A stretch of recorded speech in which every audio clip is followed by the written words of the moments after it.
About 1977, I decided to have a look at the Quran. I never met a Muslim. I lived 100 kilometers from the nearest Muslim. See, what interested me was what non-Muslims said about Muhammad. There are books and books written about Muhammad that tell you, one thing we know for sure about this man, he had an outside source of information. One book I've got says the Quran was written by a committee, because they've established so well that there's information in there that an Arabian shouldn't have known. He must have had someone from the outside bringing him this information. So they say, one thing we know for sure, he had an outside source of information. Now, he said this book was a revelation. So they say, you see, he was a liar. He got it from somewhere, he put it in a book, and he gave it to someone, telling him it was from God. He was a liar. Other people write books and books on the subject of Muhammad, and they say, one thing we know for sure, he thought he was a prophet. He was crazy. Because they look at his life very carefully, and they see episodes like, for example, when he hid in the cave with Abu Bakr. He was running from the whole city who wanted to kill him, and he hid in the cave, and when the Meccans came running up to the cave to kill them, what did he say to his friend? Did he tell him, see if you can find a back way out of the cave? What he told his friend was, relax. He was telling him, I see what you see, but he said, God is with us. God will save us. So people on that basis, they say, you see, he thought he was a prophet. He thought God was with him because he said things like that. He wasn't a liar. They never seem to realize that one man can't be both. So you can't be a liar and a crazy man at the same time. If you think that an angel gives the words of God in your ear, and somebody says, I have a question for you, what does God tell you about this thing?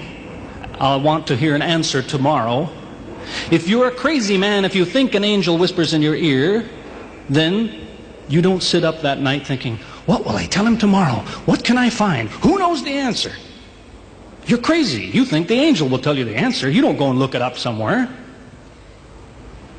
You see, you can't be a liar and a crazy man at the same time. You can be one or the other, or neither, but you can't be both. You see, I read two non-Muslim biographies of Muhammad.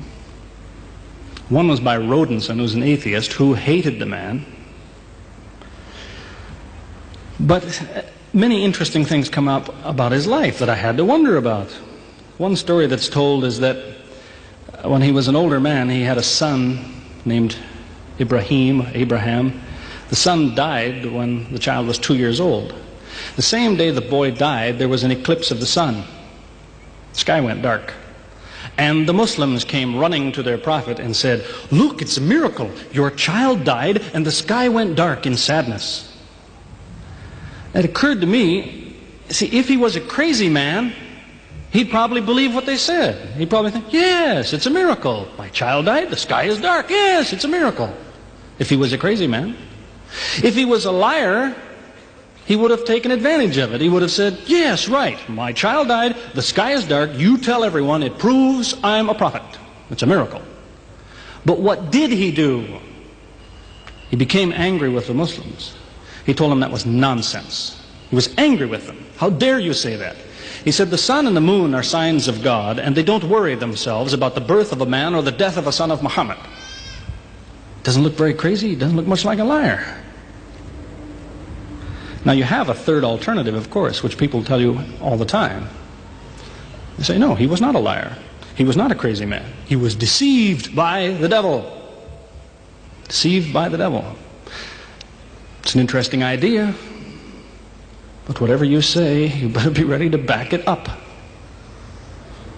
There's a lot of difficulties with that idea. For example, there is a verse in the Quran which tells the reader about a good habit to develop. It tells him, before you read this book, always say, A'udhu billahi minash shaitani rajim, which means, I take refuge in God from Satan the rejected.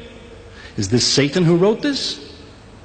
Who said, before you read my book, ask God to save you from me? Is that Satan who wrote that? As Jesus said, if Satan is divided against himself, then his kingdom will fall. He's fighting against his own interests. So let me finish with a story that illustrates a point. As I said, there's many theories and many explanations around. Many explanations. But an explanation, something somebody tells you, is just so much air coming out of his mouth unless he has proof and unless he offers you something that you can use to falsify it. You see, there's many theories of how do the planets go around the sun and how do the stars burn and all the rest of it. Many theories. Most of them are just so much wind. Scientists pay no attention to them because they don't contain something that could be checked to prove it false. You see, Einstein was considered an intelligent man because when he offered his theory in 1905 and again in 1915, he didn't just offer a theory, he said, here's 3 ways to prove I'm wrong.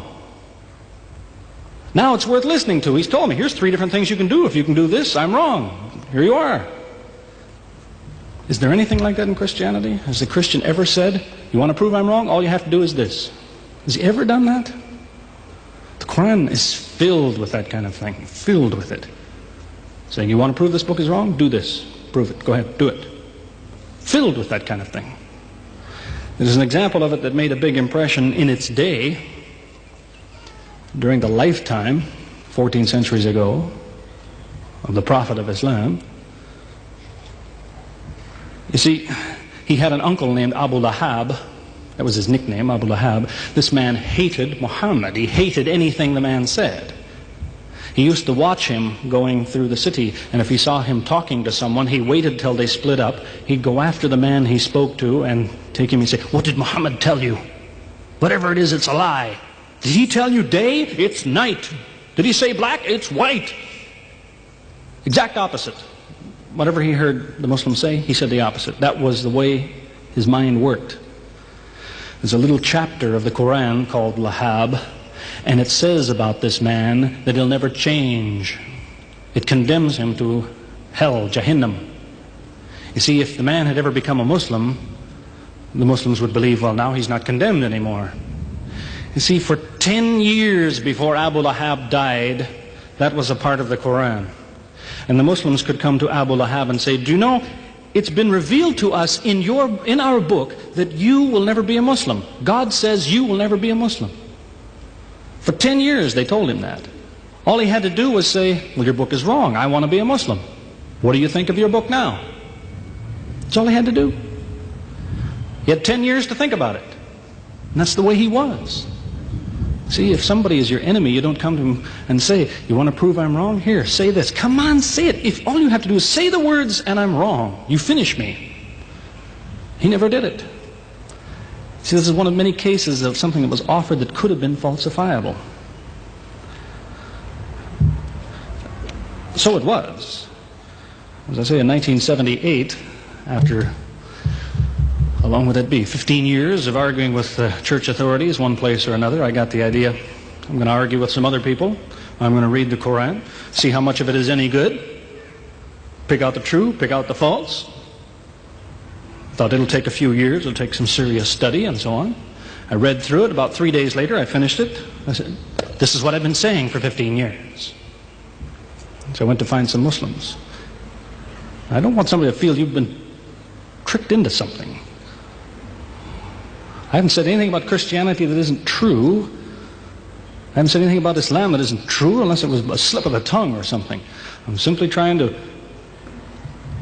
remind an individual, don't close your mind before it's too late.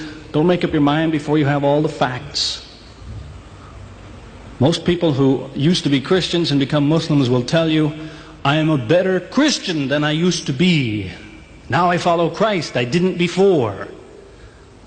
That's what I would tell you. The Bible says Jesus told his disciples, when you greet one another, let your greeting be, peace be with you. He set the example. Peace be with you. Who says that today? Christians? Once in a great while, maybe. Muslims, whether they speak Arabic or not, they say, Salaam alaikum. Peace be with you. Jesus, when he prayed in the Garden of Gethsemane, put his forehead on the ground. Who prays like that? Christians or Muslims? Jesus used to fast for more than a month at a time. Who fasts today? Christians or Muslims? who really is trying to imitate Jesus. Somebody said to me before coming in here, they said, the Muslims make Jesus out, they insult him and so on and so on. How, possibly, do they insult him? They lift him up. Up. They can't tolerate anything bad said about him. They would just as quickly tell you that, they say Muhammad Rasulullah means Muhammad is the messenger of God. They will just as quickly say Isa, Jesus, Isa, Rasulullah, no problem. Just as quickly tell you that, because it's true. They occupy the same place. If God himself wants to make distinctions among his prophets, that's his business, not ours. Treat them all with the same amount of respect. May God guide us always closer to the truth.